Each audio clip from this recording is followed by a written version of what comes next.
स्वागत है दोस्तों आप सभी का। आज हम एक शानदार कहानी सुनने जा रहे हैं जिसका नाम है दार्शनिक पत्थर की खोज। तो चलिए शुरू करते हैं।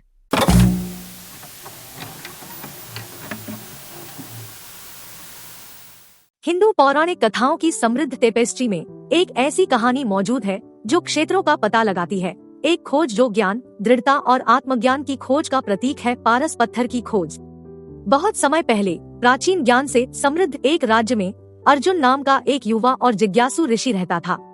उनका हृदय ज्ञान की अतृप्त प्यास और ब्रह्मांड के रहस्यों को जानने की गहरी इच्छा से भरा हुआ था।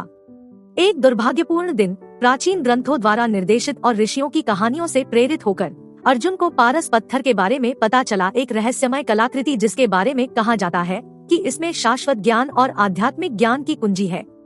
इस पौराणिक पत्थर के पीछे की सच्चाई की खोज करने के लिए दृढ़ संकल्पित अर्जुन एक यात्रा पर निकले जो उन्हें घने जंगलों, खतरनाक नदियों के पार और बुद्धिमान संतों के निवास स्थान पर ले गई। अपनी खोज के दौरान अर्जुन को कई चुनौतियों का सामना करना पड़ा और उन परीक्षणों का सामना करना पड़ा जिन्होंने उनकी बुद्धि, धैर्य और लचीलेपन का परीक्षण किया। रास्ते में उनकी मुलाकात विविध ज्ञान वाले प्राणियों से हुई जिनमें से प्रत्येक ने बहुमूल्य शिक्षाएं दी जिन्होंने ब्रह्मांड के बारे में उनकी समझ को आकार दिया। अर्जुन की यात्रा उन्हें प्राचीन मंदिरों तक ले गई जहां उन्होंने श्रद्धेय संतों और विद्वानों से सलाह ली। उन्होंने गहन शिक्षाओं में गहराई से अध्ययन किया, गूढ़ छंदों को समझा और अस्तित्व की पहेलियों पर विचार किया।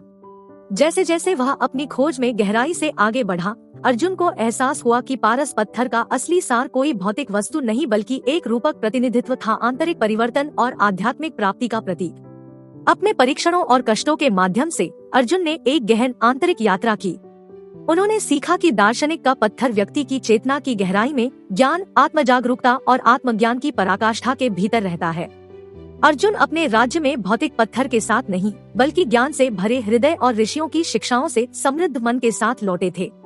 वह ज्ञान के प्रतीक बन गए और साधकों को आंतरिक जागृति के मार्ग पर मार्गदर्शन किया।